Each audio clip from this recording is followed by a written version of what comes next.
Selamat siang. Nggih.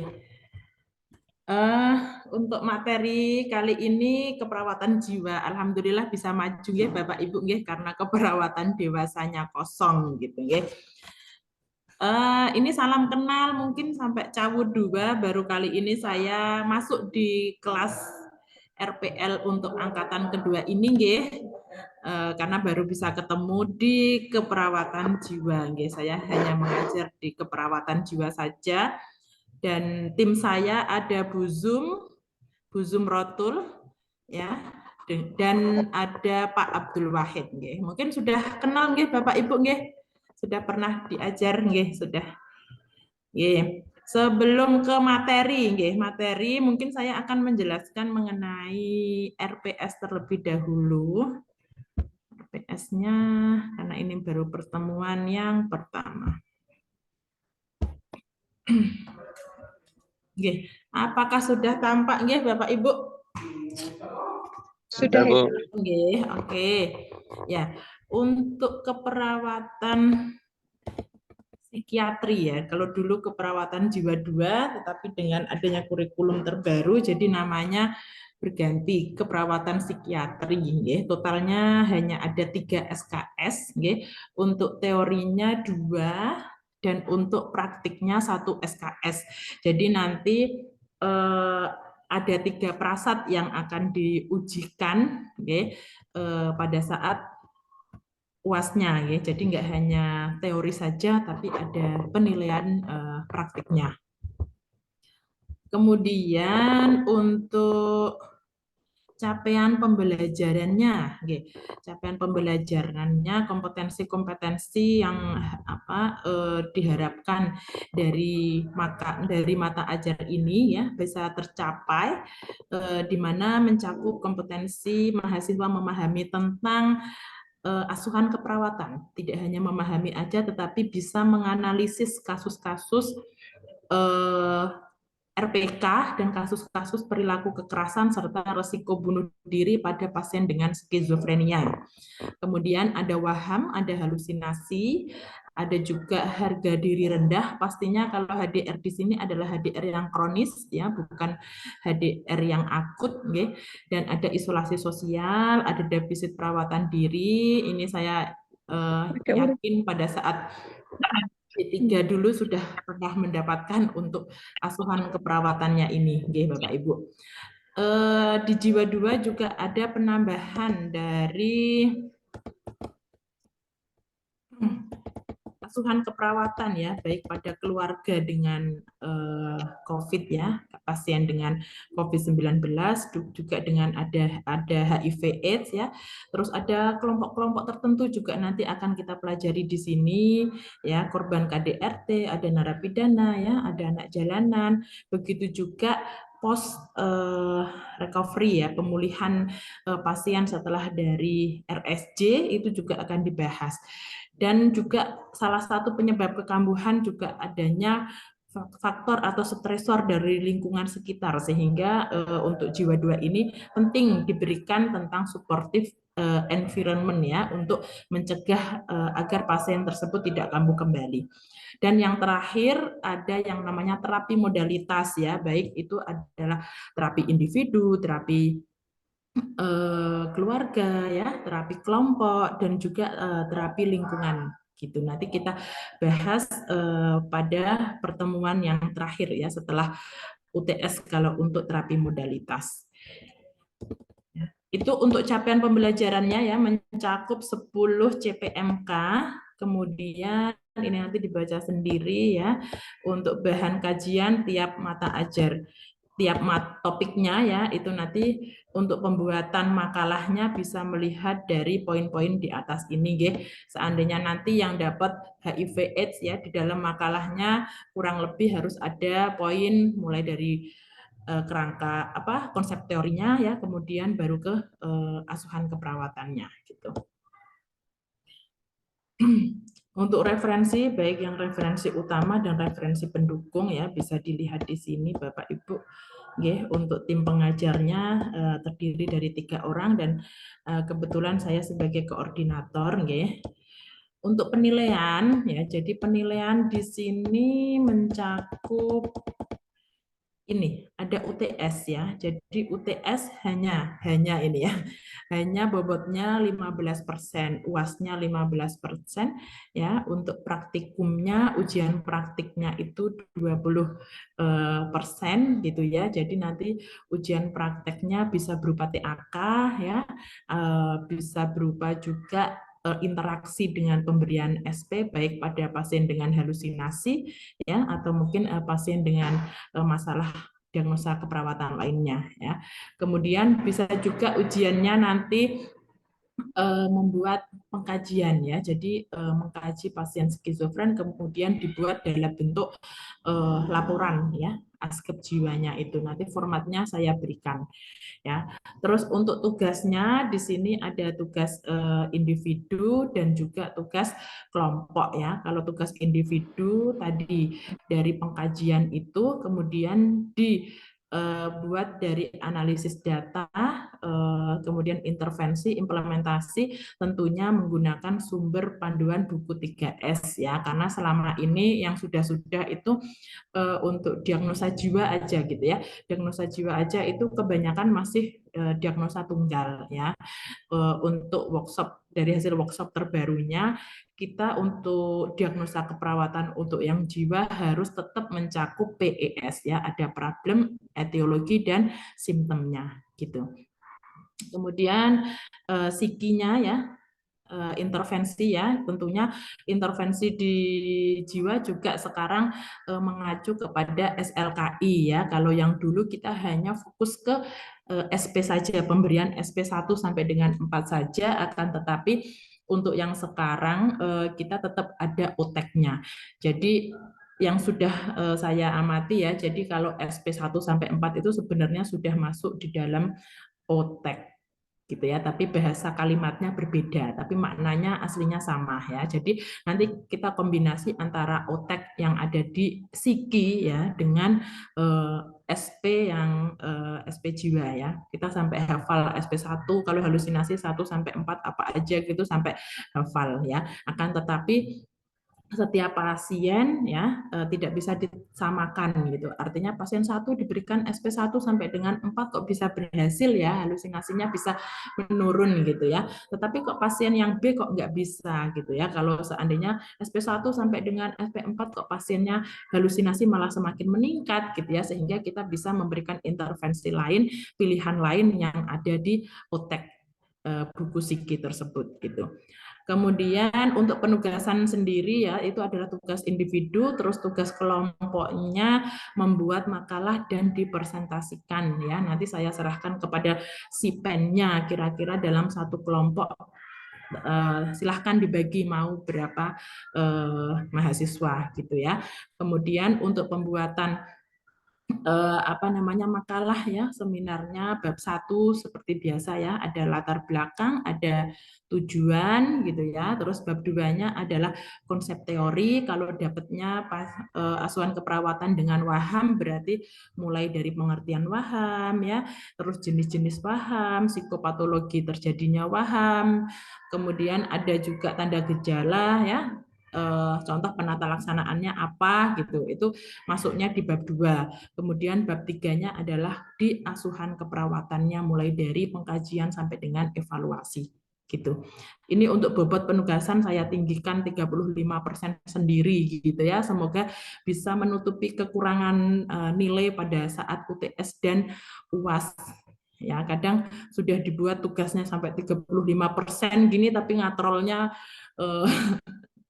ini lebih berat gitu ya. Kadang nilainya juga belum ada ya satu kelas yang dapat A gitu. Padahal tugasnya udah bobotnya udah tinggi gitu ya. Semoga ini nanti bisa membantu. Kemudian yang poin yang kelima adalah soft skill, tentunya dari keaktifan, salah satunya adalah dari keaktifan Bapak Ibu pada saat perkuliahan ya. Kemudian ada juga bobot dari kehadiran ya, dari kehadiran nanti bisa kita sesuaikan di siakatnya, itu hanya kecil ya, untuk bobotnya hanya 5%, sehingga total keseluruhan ini ada 100%-nya gitu. Ya, itu untuk rubrik penilaian nggih. Kemudian untuk minggu pertama ini sekalian RPS sekalian dengan materi tentang halusinasi, nggih. Kemudian untuk Jumat minggu depan ya karena ini kita waktunya hanya 13 minggu sehingga ada dalam salah satu pertemuan itu 2 materi. Nanti Stipen silahkan mengamati, nggih. Untuk minggu depannya, tanggal 29 Desember itu, ini ada 2 kelompok ya, yang presentasi, ada kelompok 1 dengan Waham ya, terus kelompok keduanya dengan RPK ya, itu waktunya sama, nanti diperhatikan hari Jumat ya, sama Jumat tanggal 29 Desember. Itu kemudian yang bawah-bawah nanti diamati lagi ya.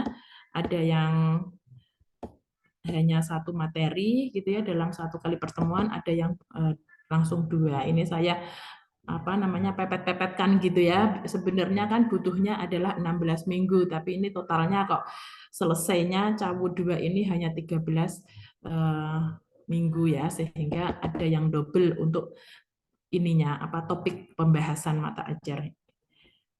Ya, jadi nanti dilihat lagi ya untuk sipennya diamati. Ya, kira-kira yang presentasi itu berapa kelompok ya. Itu mungkin ya Bapak Ibu nanti sambil pembuatan tugas baik individu maupun tugas kelompok nanti bisa sambil sharing atau mungkin tanya jawab apabila ada kendala ya. Sampai sini mungkin mengenai RPS ada yang mau ditanyakan dulu? Halo, halo.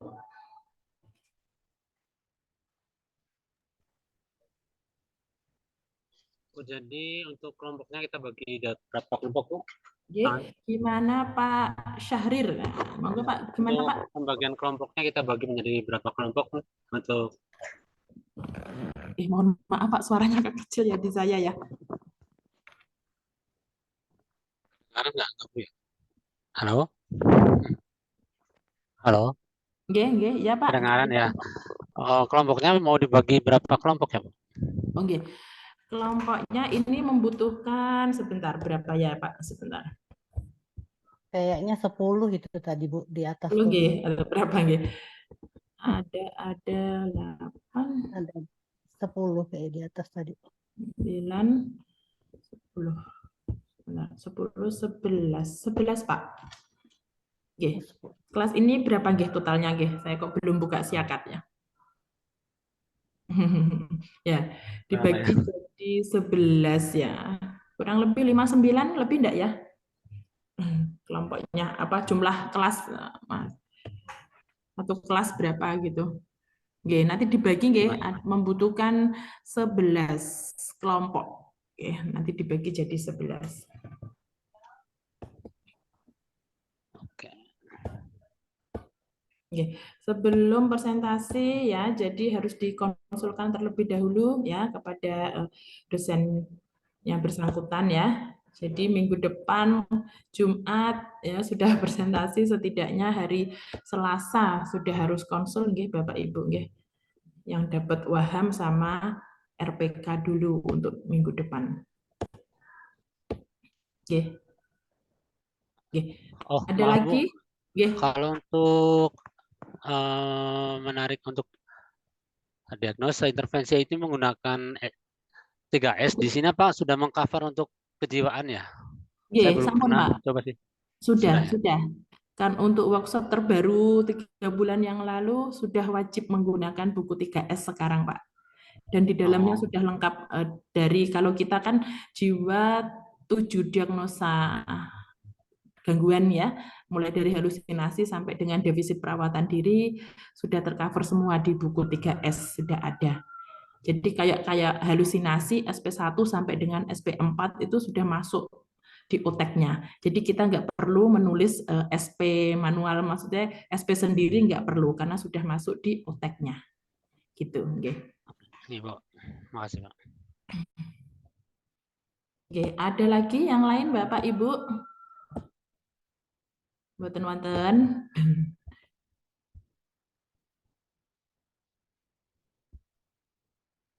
Ada nggih? Cukup, Bu. Ada lagi cukup? Cukup nggih. Ya, sekarang kalau cukup saya ke materi yang pertama nggih. Mungkin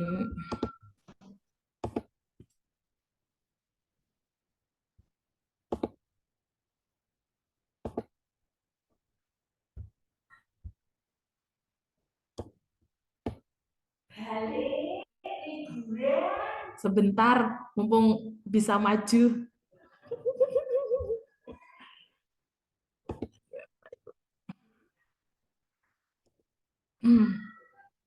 Oke, sudah terlihat nggih? Ya, ini materi pertama, nggih. Materi pertama tentang halusinasi ya, yang mencakup dari psikopatologi, gimana sih terjadinya halusinasi itu gitu ya, serta bagaimana penanganannya, strategi penanganan serta hambatannya apa aja kok bisa halusinasi itu kambuh dan kambuh kembali gitu ya. Mungkin sebelumnya Bapak Ibu ada yang bekerja di RSC? Wonten buatan nggak ada? Oh, nggak ada ya. Kita bisa sharing-sharing gitu ya seandainya ada nggih. Pengalamannya pasti jauh lebih banyak gitu. Nggih. Ya, dari pengertian terlebih dahulu nggih. Dari pengertiannya jadi halusinasi gitu ya. Halusinasi itu hubungannya dengan suatu panca indera gitu ya dalam mempersepsikan atau menilai sesuatu, mempersepsikan sesuatu, di sini mengalami suatu kesalahan gitu atau kekeliruan ya, akan tetapi objek yang dipersepsikan itu tidak ada gitu. Beda nggih, halusinasi itu hampir mirip sama ilusi gitu ya. Kalau ilusi itu apa ya, sama-sama penilaian persepsi panca indera dalam mempersepsikan suatu objek juga mengalami kesalahan atau kekeliruan, akan tetapi kalau ilusi itu objeknya ada, tetapi kalau halusinasi itu objeknya tidak ada. Oke, contoh kalau kita berilusi biasanya apa ya, jalan gitu ya nggih, malam hari di gang yang sepi, kemudian ternyata ada pohon apa nangka gitu ya, dari kejauhan pohon itu nangkanya gitu ya tampak seperti pocong gitu atau mungkin seperti hantu gitu ya. Kadang kita noleh ke kanan habis itu noleh ke kiri lagi, oh ya ternyata bukan hantu, ternyata itu adalah buah nangka atau pohon nangka gitu ya. Itu artinya kan persepsi panca indera penglihatan kita yang keliru, tetapi memang objeknya ada, pohon nangkanya. Itu adalah ilusi nggih Bapak Ibu nggih, bukan halusinasi gitu. Untuk halusinasi terjadi saat kesadaran penuh atau baik ya. Ini untuk pasien-pasien gangguan jiwa dia selalu berhalusinasi dalam keadaan yang sadar gitu, bukan seperti mimpi gitu nggih. Jadi nanti bisa gimana sih kok bisa terjadi halusinasi itu gitu. Nanti dipelajari setelah ini. Oke, kemudian ya, ini adalah untuk rentang respon skizofren gitu ya. Kita sering melihat nggih untuk gambar ini nggih Bapak Ibu. Jadi dimulai dari respon yang adaptif menuju ke respon yang maladaptif ya. Kalau kita di sini sehat jiwa ya, kita gitu pasti cirinya pikiran kita juga logis gitu ya, sesuai dengan kenyataan, sesuai dengan realita gitu ya. Persepsinya juga akurat gitu. Oh Maaf ya, Bu, sekarang gimana? maaf ini PPT-nya nggak berubah. Oh, nggak berubah, Nggak. nggih? Oh, alah. Ini sampun. Sampun Bapak Ibu. Dereng. Belum. Belum, Bu. Belum. Belum, Bu, masih sama. Oh, masih sama. Sama, Bu. Belum berubah, Bu. Belum, nggih, sebentar.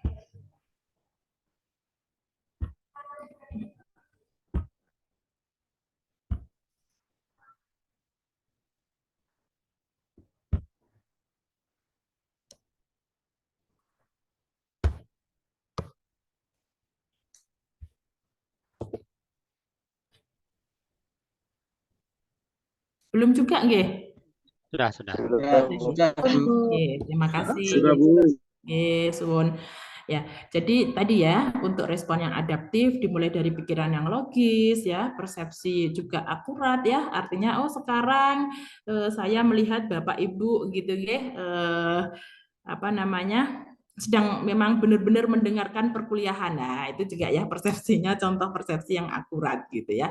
Kemudian emosinya konsisten ya, sesuai dengan stresornya. Oh, contoh pada saat bahagia ya responnya sewajarnya gitu ya, enggak yang berlebihan gitu ya. Kan ada orang yang sedih responnya dengan cara yang histeris gitu. Ya, itu artinya tidak masuk di adaptif ya. Terus ada lagi perilaku sesuai ya, perilaku sesuai. Contohnya pada saat apa namanya, contoh mendengar berita duka gitu ya, dia akan nangis gitu. Artinya kan sesuai ya dengan stresor dengan ininya yang ada. Tetapi pasien dengan skizofren, contoh kalau mendengar berita duka, perilakunya aja sudah tertawa terbahak-bahak, seneng, kegirangan, lari ke sana ke sini, ya gitu contohnya ya. Dan hubungan sosialnya juga baik, artinya kita nggak menghindar ya, tidak melakukan penolakan pada saat diajak untuk berinteraksi dan bersosialisasi dengan orang atau mungkin di lingkungan sekitar ya. Kemudian yang perlu diwaspadai adalah yang di bagian tengah ini Bapak Ibu, okay? Jadi di bagian tengah ini sudah masuk ke respon-respon yang resiko ya, atau mungkin respon yang masalah-masalah psikososial. Apabila nggak segera diatasi, dia lama-kelamaan gitu ya bisa lari ke respon yang maladaptif ya. Apa itu yang di bagian tengah ini? Contoh, pikirannya kadang menyimpang. Ya, contoh dia terlalu baperan gitu ya, kalau diajak omong orang apa terlalu nangkepnya selalu ke hal-hal yang negatif gitu, atau apa yang terjadi pada dirinya dia selalu mempersepsikan adalah itu suatu hukuman gitu ya, atau ketidakwajaran gitu ya. Jadi perilaku kadang pikirannya itu ke arah yang sudah mengarah ke hal-hal yang negatif, atau dia sering memberikan penilaian yang negatif tentang dirinya. Itu juga harus diwaspadai. Oh ya, saya itu nggak berguna gitu ya, saya hanya menjadi beban keluarga, mengapa saya hidup gitu. Nah, itu kalau nggak segera diatasi bisa larinya adalah ke respon yang maladaptif. Salah satunya adalah kejadian untuk bunuh diri ya, atau resiko bunuh diri bisa ya. Jadi diawali dari pikiran yang menyimpang. Kemudian ilusi, orang tadi ya seperti yang saya jelaskan pengertian di atas, kalau dia sering mengalami ilusi juga perlu diwaspadai gitu ya. Reaksi emosionalnya berlebihan ya, kalau sedih nangisnya histeris gitu ya, marahnya juga berlebihan gitu.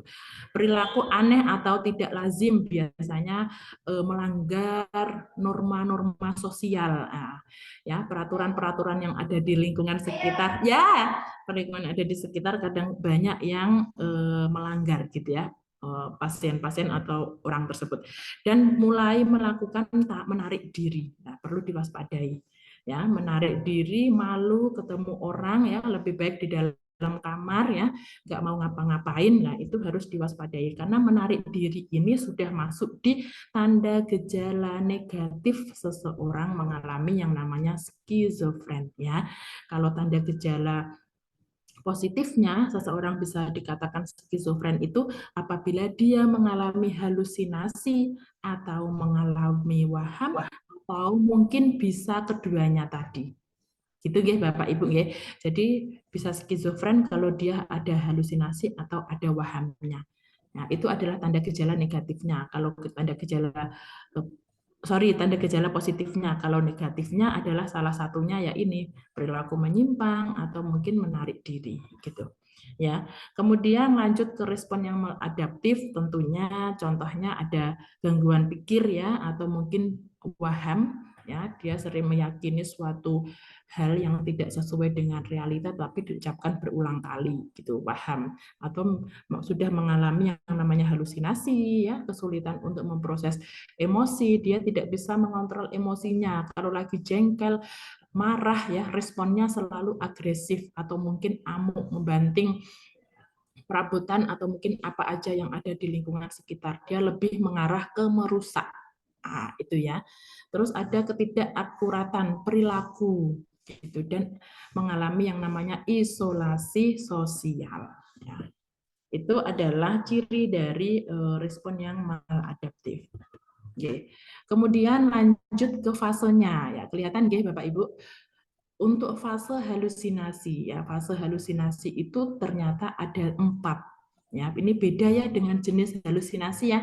Nah, pertama adalah fasenya.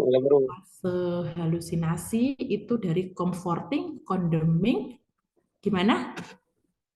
Belum tampil, Bu. Nggak berubah, Bu.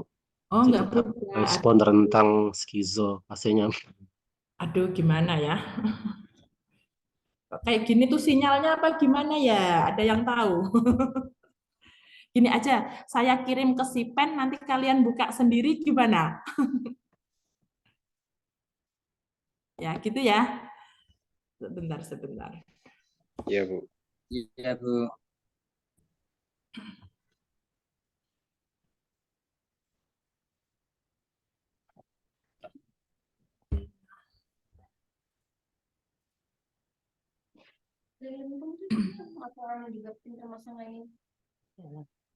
Ini. Sekarang pintar tuh kalau nggak ada bahannya. Oke.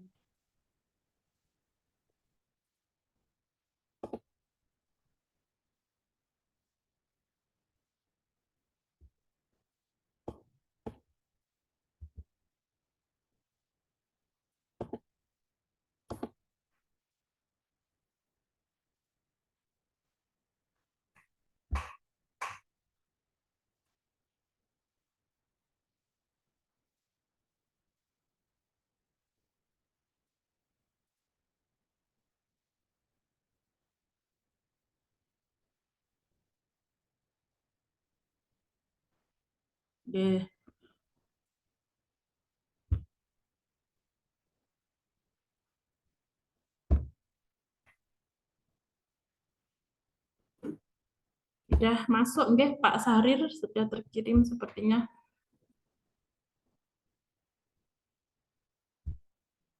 Nggih.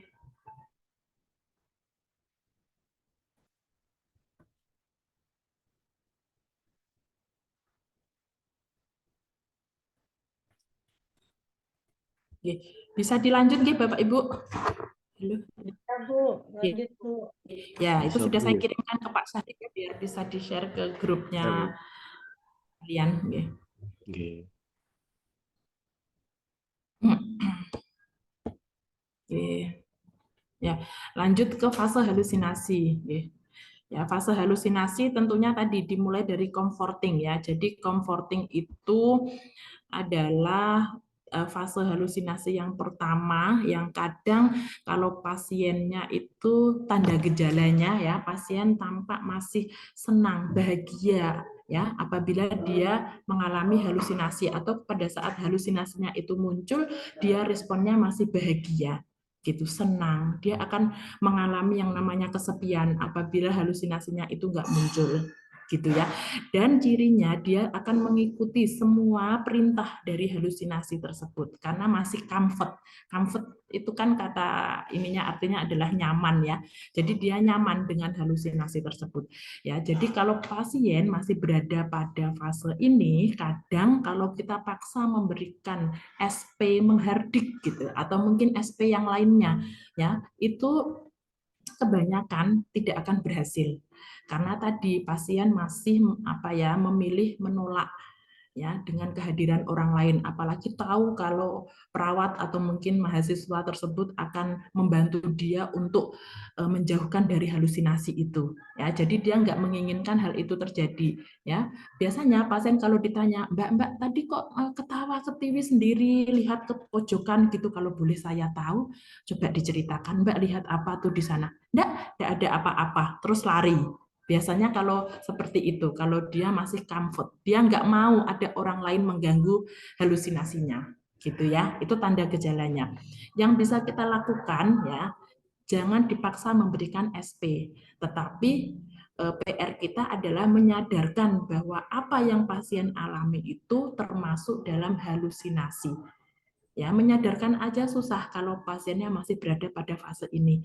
Karena ya tadi ya, dia tindakan apa aja dia tolak gitu ya. Jadi dia merasa apa yang dia lihat ya nyata, itu bukan halusinasi, itu nyata gitu ya. Jadi PR kita adalah menyadarkan dulu bahwa itu adalah halusinasi. Kemudian masuk ke fase kedua adalah condemning. Condemning itu kata kuncinya adalah menjijikkan ya atau mungkin menakutkan. Pasien akan mengalami kecemasan. Cemasnya sudah mulai cemas berat. Ya, diingat ya, untuk pasien halusinasi itu selalu disertai adanya kecemasan sehingga agar pasiennya itu tidak kambuh lagi, kita harus meminimalkan rasa cemas dari pasien itu. Stresor yang ada di lingkungan di sekitarnya ya harus kita minimalkan. Jangan sampai pasiennya cemas. Kalau pasiennya sudah cemas, dia akan mudah untuk mengalami yang namanya halusinasi. Gitu ya. Untuk condemning, cemasnya sudah mulai berat, dia akan merasa takut dengan halusinasinya. Ya, biasanya isi dari halusinasi itu lebih mengancam ya. Kalau contoh, coba ini mukul temennya gitu halusinasi. Kalau enggak, kamu yang akan saya pukul. Biasanya halusinasinya sudah mengarah ke ancaman. Jadi pasiennya akan merasa ketakutan, mau lari ke sana ke sini gitu ya, seperti orang bingung, nggak bisa tidur ya. Itu ciri condemning. Terus yang ketiga, controlling. Controlling semakin dari gitu ya, halusinasi itu semakin menguasai diri pasien sehingga pasien sudah tidak bisa untuk menjauh atau mungkin menghindar dari halusinasi itu. Sehingga kualitas hidup dari pasien semakin menurun ya, ADL-nya juga semakin memburuk karena tadi lapang pandang persepsinya hanya fokus ke halusinasi aja. Sehingga pasien seperti halusinasi itu sering diikuti dengan defisit perawatan diri karena tadi orientasinya pikirannya hanya fokus ke halusinasi aja sehingga untuk aspek yang lainnya itu terganggu ya. Kemudian ada conquering, terakhir adalah conquering, biasanya disertai dengan adanya perilaku-perilaku yang menyimpang ya. Pasien sudah mulai mengalami yang namanya PK atau mungkin RPK ya, risiko perilaku kekerasan, atau mungkin bahkan juga bisa RBD, risiko bunuh diri ya. Untuk SP mengherdik itu bisa mulai diberikan ya apabila dia sudah mulai masuk ke fase condemning, controlling sampai dengan conquering gitu ya. Itu untuk fase halusinasi ya. Besok kalau untuk UAS ada suatu kasus gitu ya, dan di dalamnya kasusnya kira-kira itu berada masuk pada fase apa. Jadi kita harus tahu untuk tanda gejala setiap fasenya ini ya, biar bisa menjawab dengan benar untuk kasus tersebut. Kemudian selanjutnya ya, tanda gejala ya, ini kalian Bapak Ibu pasti sudah hafal gitu ya, tanda gejala baik itu data subjektif maupun data objektifnya ya. Ada jenis halusinasi itu banyak, ada halusinasi pendengaran, penglihatan ya, penghidu atau penciuman ya, ada pengecapan juga dan perabaan ya. Nanti dibaca-baca lagi gitu ya. Kalau menegakkan diagnosa tentunya harus ada data mayornya, baik itu objektif maupun subjektifnya. Ini sudah sesuai dengan SDKI, gitu ya Bapak Ibu. Nanti dibaca lagi, ya. Ya, ini untuk pathway-nya ya, untuk pathway keperawatan jiwa nggak banyak-banyak ya, maksudnya. Ya benar ya.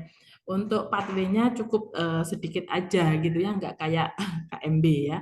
Tentunya untuk pathway jiwa bisa dimulai dari akar ya, akar masalahnya, terus core problemnya ya, dan ada dampak atau efeknya gitu ya.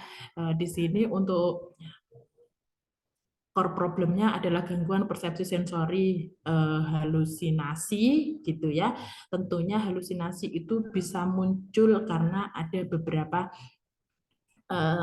sebab, baik itu faktor predisposisi maupun faktor presipitasi. Kalau predisposisi suatu faktor yang terjadi lebih dari 3 bulan ya, atau mungkin bahkan juga bisa lebih dari 6 bulan, kalau faktor presipitasi kurang dari 3 bulan gitu ya. Biasanya untuk faktor biologis sama presipitasi itu sama-sama dilihat dari biologis, psikologis maupun sosial budayanya ya. Dan ada tambahan lingkungan dan sumber coping yang membedakan hanya dari waktu. Ya, untuk predisposisi biasanya biologis itu ngapain? Oh, contoh biologis itu memang ada genetik atau mungkin keturunan, atau mungkin juga penyalahgunaan zat, atau mungkin adanya kecelakaan yang mengalami cedera kepala berat ya. Terus ada mungkin keracunan ya, itu masuknya adalah di biologis, atau mungkin ada kerusakan pada bagian otak ya yang dimulai dari sejak lahir atau mungkin saja pada saat usia dewasa karena adanya kecelakaan tadi ya, itu masuknya di biologis gitu ya. Kalau untuk psikologis contohnya yang hubungannya dengan diri pasien, baik itu mungkin kepribadiannya ya, ada yang introvert, ada yang ekstrovert ya, kemampuan komunikasinya, kemampuan berpikir gitu, itu masuknya di psikologis. Dan yang terakhir ada sosial budaya ya, yang hubungannya dengan lingkungan sekitar. Oh, contoh pasien halusinasi itu karena di PHK sudah 1 tahun yang lalu ya, karena COVID ya, atau mungkin karena adanya perceraian. Kalau ini bisa karena adanya suatu kehilangan gitu ya, atau mungkin banyak sekali ya untuk masalah-masalah di tempat kerja atau mungkin di tingkat pendidikannya gitu ya, itu masuknya di sosial budaya. Ya, adapun faktor presipitasi ya biologis tadi sama ya, yang membedakan waktunya aja ya, kalau kurang dari 3 bulan masuknya presipitasi gitu ya, dan juga ada adanya stres lingkungan ya, jadi banyak nih stresornya ya, lebih dari 1 gitu. Contoh pasien A, oh santai aja menghadapinya gitu, copingnya bagus, jadi dia bisa terselesaikan gitu ya, sehingga dia nggak mengalami yang namanya kambuh lagi pasien ini. Atau mungkin kalau copingnya kurang mendukung gitu, baik coping internal maupun eksternalnya ya, ternyata keluarganya, lingkungan sekitar kok nggak mendukung ya, itu bisa menjadi pencetus seseorang itu kambuh kembali gitu ya. Terus dari faktor keduanya ini baik predisposisi maupun presipitasi bisa menyebabkan halusinasi itu muncul lagi gitu ya. Halusinasi muncul lagi, dan kebanyakan dari halusinasi dampaknya bisa tadi adanya PK atau mungkin RPK gitu ya. Jadi contoh RPK itu bisa muncul karena tadi hubungannya dengan isi halusinasi dari pasien itu. Ya, makanya kok bisa muncul, atau mungkin bisa juga ya karena dia HDR juga bisa menjadi RPK gitu ya. Karena dia sering dibully gitu ya, dia bisa juga menjadi pelaku bullying itu gitu. Jadi bisa dari tanda gejala positifnya maupun tanda gejala negatif gitu, dampak itu gitu nggih Bapak Ibu. Oke. Nah, ini seperti yang saya jelaskan tadi nggih, apa sih biologis contohnya gitu ya. Ada juga psikologis sampai dengan sosial ya. Terus kalau biologis salah satunya hubungannya ini nggak usah dibaca ya Bapak Ibu, tadi sudah saya ini sebutkan ya. Nah, untuk pasien dengan halusinasi itu yang berperan di bagian otak adalah dopamin. Oke. Kita tahu kalau kita orang normal gitu ya, dosis dopamin kita juga dalam takaran yang stabil atau mungkin yang normal pula gitu ya. Dan fungsi dari dopamin itu yang membuat lebih rileks ya, membuat kita bahagia, kita senang, kita nyaman, ya itu adalah di dopamin. Dan fungsi itu bisa berjalan dengan baik apabila dosisnya stabil ya atau normal. Kan tetapi kalau dengan pasien-pasien dengan halusinasi itu dopaminnya mengalami yang namanya peningkatan gitu. Jadi dia produksi dopaminnya di dalam otaknya itu entah itu karena adanya kerusakan otak dari sejak dia lahir sehingga dopaminnya lebih gitu ya, dosisnya berlebih. Kalau berlebih biasanya tanda gejala positifnya yang muncul lebih condong atau lebih kelihatan, itu adalah tanda gejala positifnya pada pasien halusinasi. gitu. Jadi tadi seperti halusinasi atau wahamnya lebih meningkat. Akan tetapi ada juga yang pasien-pasien dengan bipolar ya, itu dopaminnya itu turun. Sehingga kalau turun ya, itu tanda gejala negatifnya yang lebih menonjol. Contoh tanda gejala negatifnya ada menarik diri, terus lebih apatis, terus tidak memiliki keinginan untuk melakukan aktivitas, ya itu tidak punya semangat untuk hidup, tidak punya tujuan hidup, itu adalah tanda gejala negatif gitu ya. Sehingga dopamin bisa meningkat gitu ya, salah satunya ya tadi dengan adanya kerusakan gitu ya pada bagian otaknya itu dalam memproduksi dopamin. Jadi tadi untuk halusinasi kadarnya adalah mengalami peningkatan gitu nggih. Kemudian ini adalah stresornya ya. Jadi tadi stresor baik yang dari faktor predisposisi maupun faktor psikologis gitu nggih. Nah, ini bisa dilihat ya dari berasalnya dari lingkungan sekitar atau mungkin dari diri pasien itu sendiri gitu. Terus dampaknya apa sih agar pasien-pasien itu kadang sudah pasien halusinasi gitu ya. Biasanya kalau di rumah sakit nggak bisa diagnosa utama halusinasi aja gitu. Pasti ada diagnosa penunjang yang lainnya seperti entah itu adalah RPK gitu ya. RPK dia sering mengalami yang namanya RPK. Berarti dia sudah kalau ada RPK-nya dia sudah masuk di halusinasi fase yang terakhir. Conquering gitu ya, atau mungkin karena merasa bisa juga pasien merasa nggak berdaya ya. Nggak berdaya itu gini, contoh dia belum melakukan suatu hal karena didahului oleh pikiran negatifnya dulu ya. Contoh pasien halusinasi kembali nih di rumah gitu ya, akan tetapi dia nggak mau ikut berinteraksi gitu ya, kegiatan-kegiatan di lingkungannya dia nggak mau ikut karena dia sudah merasa nggak berdaya. Oh ngapain sih saya ikut, palingan juga nggak dipercaya untuk megang kegiatan itu gitu, contoh ya. Nah, itu adalah ketidakberdayaan sehingga dia nggak mau keluar rumah karena dia punya pikiran yang negatif dulu. Oh, paling juga kalau saya keluar, saya nanti dikata-katain atau mungkin banyak yang nggak suka sama saya. Oh, mending saya di dalam rumah aja gitu. Karena saya ini mantan pasien RSJ gitu. Nah, itu sering seperti itu ya, sehingga dia lebih menarik diri ya, karena tadi sudah merasa nggak berdaya ya. Terus ada lagi merasa putus asa pasien halusinasi itu. Obat halusinasi itu nggak bisa berhenti gitu ya, sampai dia akhir hayat pun juga tetap harus diminum, mungkin hanya menurunkan untuk dosisnya ya. Dia bisa lepas dari obat dan tidak kambuh lagi apabila ada kerjasama dari keluarga itu dalam mengontrol stresor kira-kira bisa enggak keluarga itu, jangan sampai pasiennya itu stres ya. Kalau itu bisa dilakukan dengan baik, dia nggak akan kambuh lagi gitu ya. Artinya dia bisa mengontrol stresor yang membuat pasien itu stres ya, itu harus dilakukan oleh keluarga. Kalau nggak bisa ya tetap obat itu harus diminum ya. Jadi pasien sering memiliki persepsi gini, ngapain gitu ya, saya sudah putus asa, sudah minum obat bertahun-tahun tapi nggak bisa sembuh total gitu ya. Itu untuk pasien halusinasi. Bisa juga mengalami yang namanya DPD ya, defisit perawatan diri seperti yang saya contohkan tadi ya, jelaskan di depan, dan juga mengalami ISOS sama resiko bunuh diri ya, itu pasti terjadi.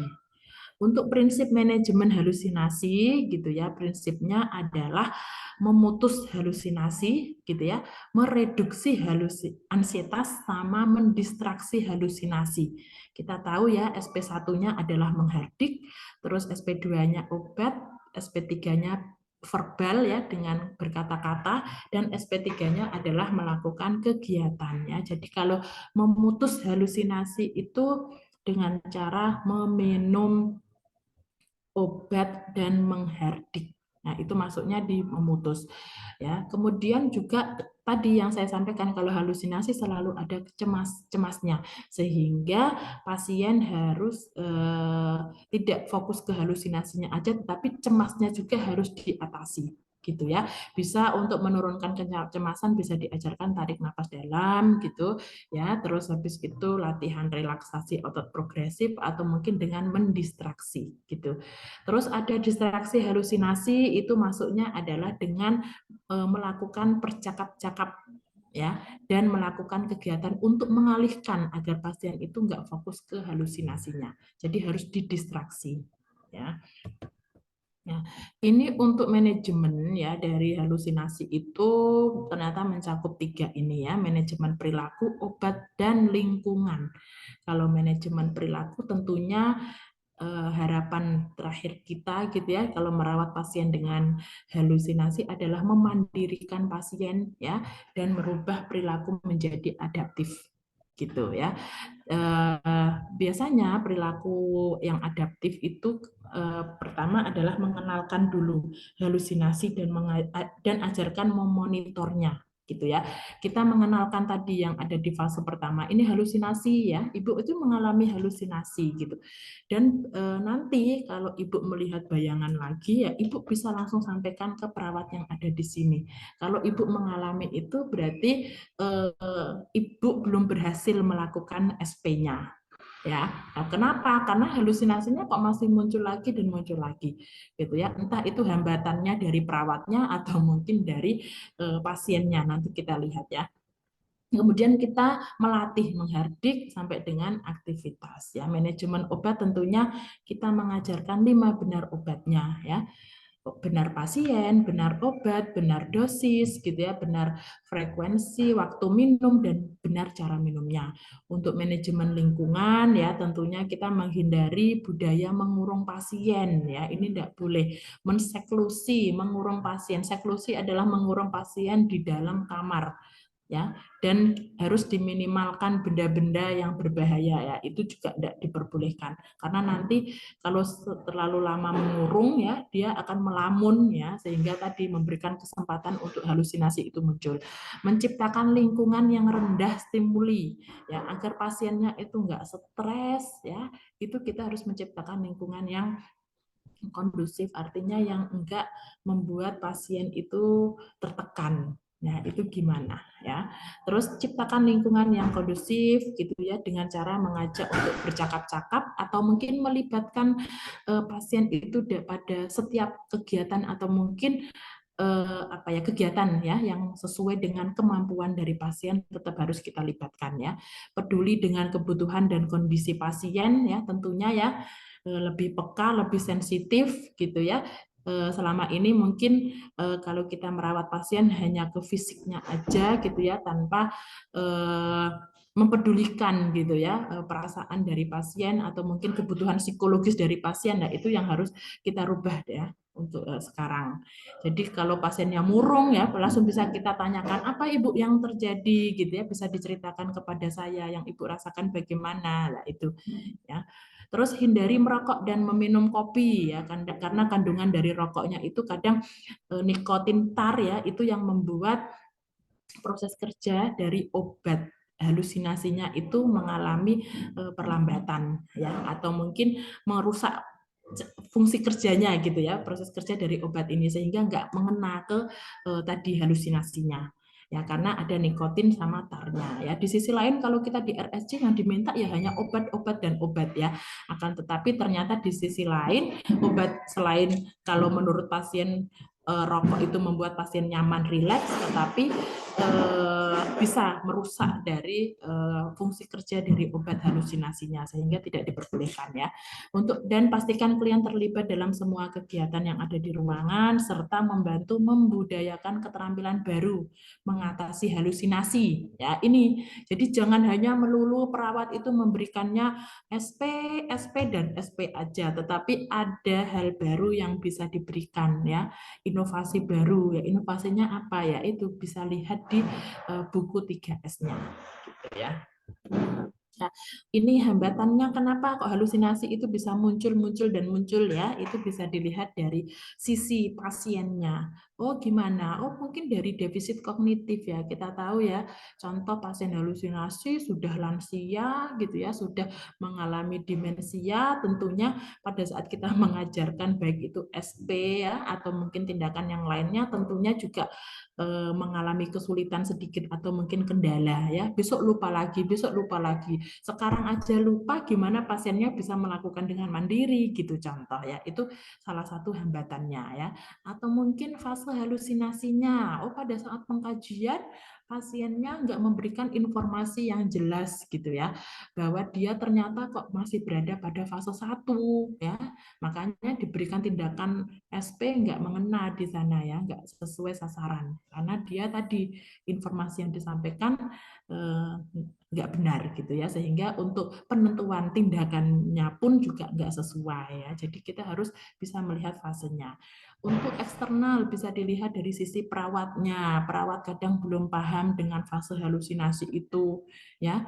Responnya gimana Bu pada saat halusinasinya itu muncul gitu. Ibu senang atau mungkin Ibu ketakutan gitu ya. Oh ya saya masih senang ini kalau halusinasi muncul ya. Jadi kita harus bisa melihat ya. Fase halusinasi salah satunya bisa dilihat dari responnya, respon halusinasi itu. Pengkajian halusinasinya masih dangkal ya. Kemudian melatih keterampilan baru dari perawat itu belum optimal ya. Contoh, oh mengajari menghardik gitu ya, tetapi perawat nggak memberikan contoh yang benar menghardik gimana, kok langsung menyuruh pasien aja. Nah, itu juga jadi kendala ya. Atau mungkin stigma perawat yang harus dirubah. Pasien itu gitu ya, nggak mudengan, palingan juga nggak bisa kalau diajarin, wegah saya males gitu. Nah, itu kan sudah stigma dulu ya. Jadi kalau kita pikirannya kita sudah negatif dulu, kadang dalam memberikan tindakannya juga tidak maksimal gitu ya. Atau skill komunikasi yang masih kurang. Nah, perlu kita perbaiki di sini ya. Terus tidak jelas tujuannya mengatasi halusinasi untuk apa? Kita mengajarkan itu untuk apa gitu. Ya, karena mengajarkan menghardik, tapi pasiennya nggak tahu ini fungsinya sama halusinasi itu buat apa kaitannya. Nah, jadi tetap harus dijelaskan keterkaitan di akhir itu ya, hubungan antara menghardik sama halusinasi itu buat apa ya. Setelah pasien memahami, harapannya ya tadi dia bisa mengaplikasikan dengan mandiri.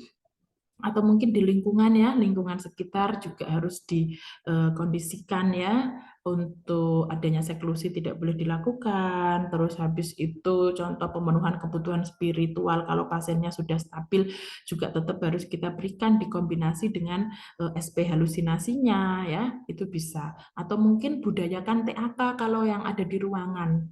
Ya, kadang TAK itu sudah mulai tidak berjalan gitu ya. Padahal ini menjadi suatu apa ya, hal yang ditunggu-tunggu oleh pasien ya, karena dengan TAK ini kita bisa melihat ya keaktifan ya, atau mungkin kerjasama dari kemampuan kerjasama dari tim atau mungkin pasien yang ada di sana gitu. Pengkajian dari halusinasi ya, identifikasi di sini banyak sekali ya, tetapi yang bisa kita tanyakan kepada pasien itu cukup 5 saja kurang lebihnya. Yang pertama adalah isi halusinasi itu gitu. Bapak dari tadi senyum-senyum gitu ya, lagi mendengar halusinasi atau mungkin lagi mengalami halusinasi Bapak? Oh iya, ya mungkin diceritakan isi atau mungkin pesan ya, apa yang disuruh gitu ya. Bapak disuruh melakukan apa dari tadi halusinasi itu gitu. Nah, isinya digali. Kemudian responnya bagaimana? Pada saat halusinasinya muncul bagaimana? Bapak ketakutan atau tidak responnya? Terus situasinya ya ditanyakan dalam sehari atau mungkin sampai malam ini kadang halusinasinya itu muncul pada saat Bapak apa? Oh sendiri, atau pada saat saya melamun, atau pada saat saya tidur ya, itu situasi. Dan dalam sehari frekuensinya berapa kali Pak munculnya? Gitu. Dan yang terakhir adalah apa yang sudah Bapak lakukan selama ini ya, pada saat halusinasinya itu muncul Bapak melakukan apa? Oh saya menuruti ini halusinasi aja, kalau aku disuruh melakukan apa saya turuti gitu, atau mungkin saya mencoba untuk menghindar dengan minta bantuan perawat. Nah, itu apa ininya ya, penanganan dari pasien, kira-kira kemampuan untuk mengontrol halusinasinya itu yang sudah dia lakukan apa. Jadi bisa kita ringkas ya menjadi 5 pertanyaan untuk identifikasi halusinasi itu. Isi, waktu, situasi, respon, sama apa yang sudah pasien lakukan. Ya. Nah, ini adalah observasi, tentunya data objektifnya sesuai dengan jenis ya Bapak Ibu, sesuai dengan jenis halusinasi. Nanti dibaca. Ya, untuk orientasi gini, dalam pemberian SP ya, tentunya mencakup fase orientasi, fase kerja sampai dengan fase terminasi gitu ya. Ini sama ya dengan apa namanya tadi identifikasi halusinasinya ya. Dibaca lagi. Saya langsung ke ininya apa? Diagnosa dari halusinasi gitu ya, gangguan persepsi sensori titik 2 halusinasi ya, harus ada etiologinya ya, etiologinya bisa milih 1 sampai dengan 8 ini ya, kemudian ditandai atau dibuktikan dengan data objektif maupun data subjektifnya bisa ditambahkan di situ ya. Ini untuk diagnosa keperawatannya. Nah, ini untuk tanda gejalanya Bapak Ibu ya, ada yang subjektif, objektif ya, baik itu tanda gejala mayor maupun minor ya, nanti dipilih. Ya, ini untuk intervensi nanti di laporannya ya, di laporan baik itu di makalah yang bagian askepnya nulisnya seperti ini untuk intervensinya ya. Ini kita ambil contoh untuk halusinasi ya, kriterianya ya. Di sini diharapkan setelah tindakan 3 kali 24 jam persepsi sensorinya membaik ya, membaiknya itu dengan kriteria verbalisasi mendengar bisikannya ini meningkat ya, artinya kalau di SDKI itu kalau saya sih bukan meningkat sebenarnya, menurun ya, tapi biar mengikuti yang ada di SDKI itu tulisannya meningkat ya, artinya meningkat mungkin maksudnya dia bisa menyampaikan pada saat halusinasinya itu muncul, dia bisa menyampaikan gitu ya, kan ada yang ditutup-tutupi ya, tetapi kemampuan menyampaikan aja itu sudah masuk di kriteria hasilnya ini. Oke. Kemudian untuk intervensi yang pertama untuk luaran utamanya ya itu adalah di sini manajemen untuk halusinasinya, untuk psikinya ya, manajemen halusinasi mencakup OTEK. Observasi, terapeutik, edukasi, dan kolaborasi ya. Dan harus ada rasionalnya nggih Bapak Ibu nggih. Ya, nanti buatnya seperti ini nggih. Ya, sekarang untuk SP ya, SP-nya tambah SP untuk halusinasi yang pertama adalah menghardik ya. Oke, menghardik. Ini aja ya. Untuk SP1 gitu ya, untuk SP1 itu pasti kita didahului oleh identifikasi halusinasi yang mencakup tadi ya, yang sudah saya jelaskan di atas, isi sampai dengan apa yang sudah pasien lakukan gitu ya. Dan baru kita ajarkan cara menghardik. Menghardik itu kita memposisikan pasien senyaman mungkin, bisa dengan posisi duduk atau mungkin posisi tiduran gitu ya. Kemudian Bapak perhatikan saya dulu ya, untuk cara menghardiknya itu pertama adalah posisi saya sudah nyaman dengan cara duduk ya. Kemudian bisa sebelum menghardik itu tarik nafas dalam dulu bisa. Ya, habis itu baru cara menghardik dengan tutup mata, tutup telinga sambil bilang pergi, kamu suara palsu, kamu tidak nyata. Ya, itu kalau pasiennya kooperatif ya. Kalau enggak ya, kalimat menghardiknya boleh disingkat. Pergi, kamu suara palsu, gitu aja boleh. Ya, tapi pasiennya kalau kooperatif sesuai teorinya ini. Pergi, kamu suara palsu, kamu tidak nyata. Ya, itu disesuaikan dengan jenis halusinasinya. Kalau ini adalah untuk jenis halusinasi yang pendengaran. Kalau penglihatan ya tinggal ganti aja, pergi kamu objek yang tidak nyata, gitu ya. Jadi disesuaikan sama halus jenisnya gitu. Kemudian setelah kita mengajarkan menghardik, kita masukkan pada jadwal kegiatan harian Bapak. Ya, oh ya Bapak, di sini sudah saya ajarkan menghardik, Bapak sudah paham caranya tadi, langkah-langkahnya. Kalau sudah mengerti, coba sekarang Bapak tirukan, gitu, ulangi, gitu. Oh ya, bagus sekali Pak, diberikan reinforcement. Baik, kalau Bapak karena sudah paham, ya kita masukkan pada jadwal kegiatan harian. Setelah ini Bapak nanti mau mencoba kapan lagi? Oh, pada saat halusinasi saya muncul, nanti saya mau mencoba. Baik, setelah Bapak mencoba, dituliskan di bukunya ini ya Bapak ya, jam berapa, melakukan apa, dengan bantuan atau mungkin dengan mandiri. Nah, itu isinya untuk buku jadwal kegiatannya ya. Kemudian untuk SP2-nya adalah dengan obat.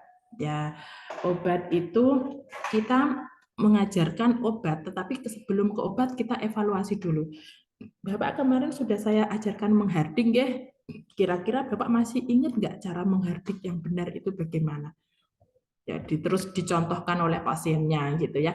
Oh ya, luar biasa, Bapak hebat ya. Ternyata Bapak masih ingat loh ya kemarin cara menghardik itu memang seperti itu. Wah, hebat ya Pak, luar biasa gitu.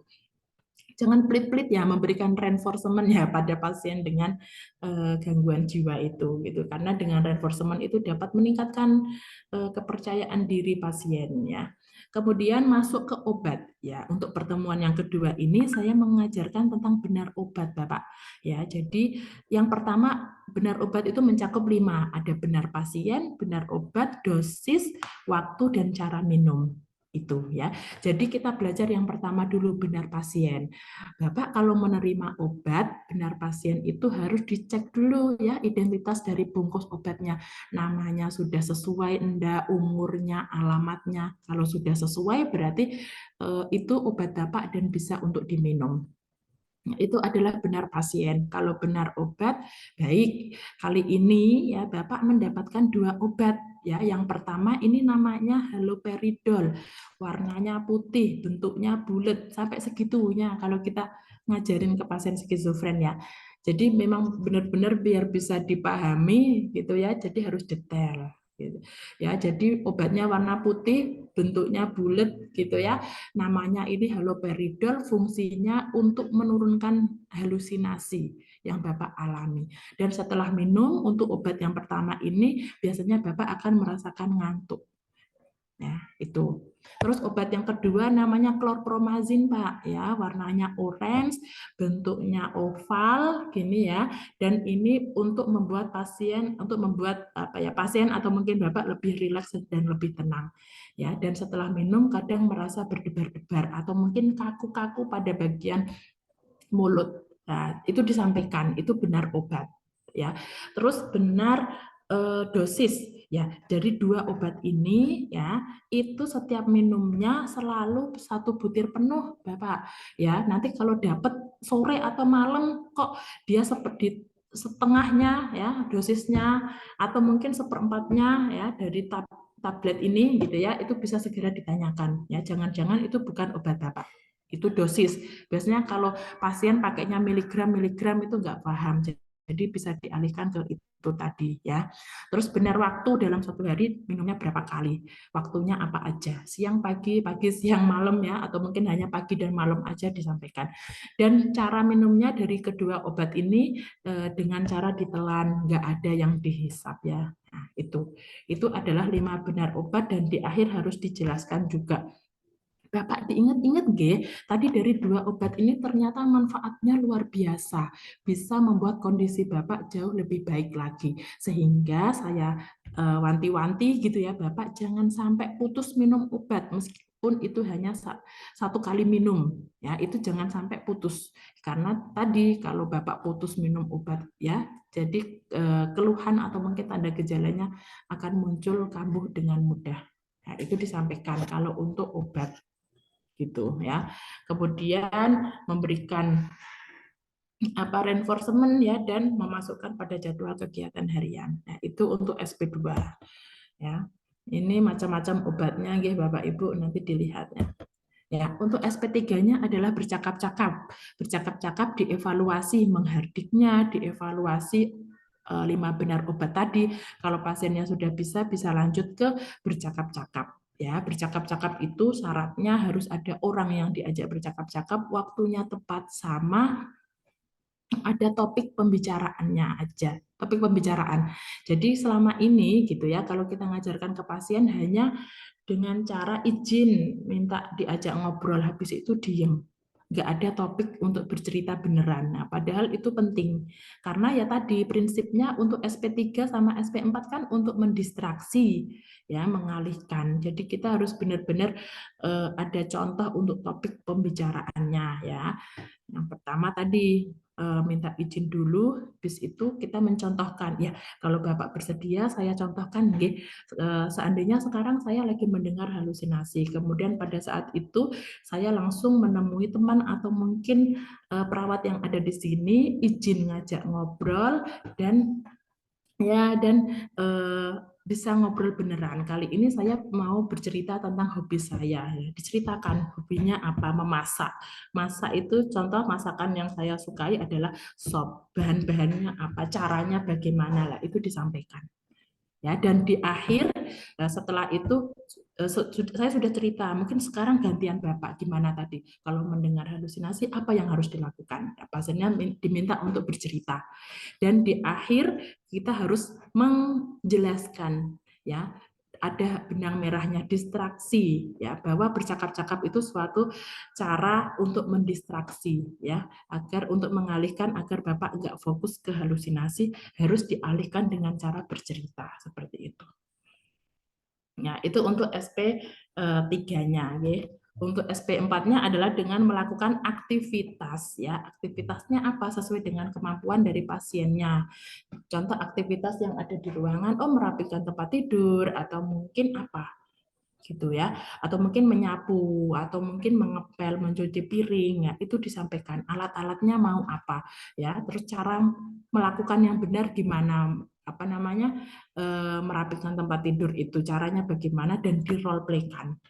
Dan di akhir dijelaskan tadi distraksinya, keterkaitan antara aktivitas ini dengan halusinasinya itu apa, dijelaskan. Jangan sampai itu enggak dijelaskan, ya. Kalau enggak, pasien akan bingung. Saya itu halusinasi kok dikon nyapu. Saya itu halusinasi kok kon merapikan tempat tidur, ki buat apa? Ya, jadi di akhir penekanannya tadi distraksi itu harus disampaikan. Ya, itu untuk SP4-nya, ya. Kemudian selesai, ya. Ya, ini hanya apa ya? Sama ya kayak tadi ya untuk dari identifikasi halusinasinya, ya, menjelaskan sampai dengan pemberian SP. Oke, itu mungkin Bapak Ibu untuk SP halusinasi ada yang mau didiskusikan, nggih, monggo.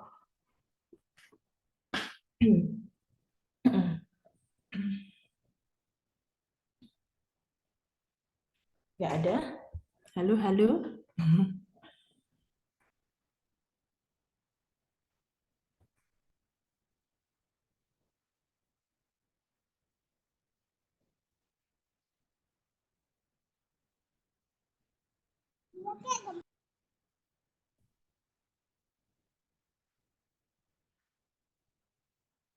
Nggak ada? Ya, kalau nggak ada kurang gimana? Nggak ada ya? Ya, kalau nggak ada tadi kurang lebihnya untuk tindakannya seperti itu. Ini sekalian persiapan buat nanti ujian, ya, ujian praktiknya. Kalau saya dapat ujiannya adalah SP1 menghardik untuk halusinasi, ya. Nanti Bu Zoom sama Pak Wahid beda lagi untuk apa namanya targetnya, ya, prasatnya beda lagi. Nggih, ada lagi nggih boten Bapak Ibu? Nonton enggak ada? Ya ada, ya. Kalau tidak ada, ya kita cukupkan. Ya, kita cukupkan. Kemudian setelah ini monggo Pak Sipen, ya, Pak Syahrir kayaknya tadi, ya, silakan membagi untuk kelompoknya, ya, biar minggu depan sudah bisa presentasi. Gitu, nggih. Nggih, Bapak Ibu, nggih, ada yang mau ditanyakan sebelum saya tutup? Enggak ada? Ya, ya ada. Kalau enggak ada, eh, kita akhiri ya. Terima kasih semuanya yang sudah meluangkan waktunya ya. Semoga besok-besok lagi bisa ini apa namanya ada jam kosong gitu ya biar selesainya bisa lebih cepat. Nggih. Itu mungkin nggih Bapak Ibu semoga bermanfaat ya. Nanti setelah ini saya kirim untuk RPS-nya. Nggih. Terima kasih semuanya. Saya akhiri. Wassalamualaikum warahmatullahi wabarakatuh. Nggih, izin Waalaikumsalam warahmatullahi wabarakatuh. Terima kasih. Terima kasih Bu, selamat sore. Nggih, ya, sore. Terima kasih, Bu. Selamat sore menjelang malam. Ya.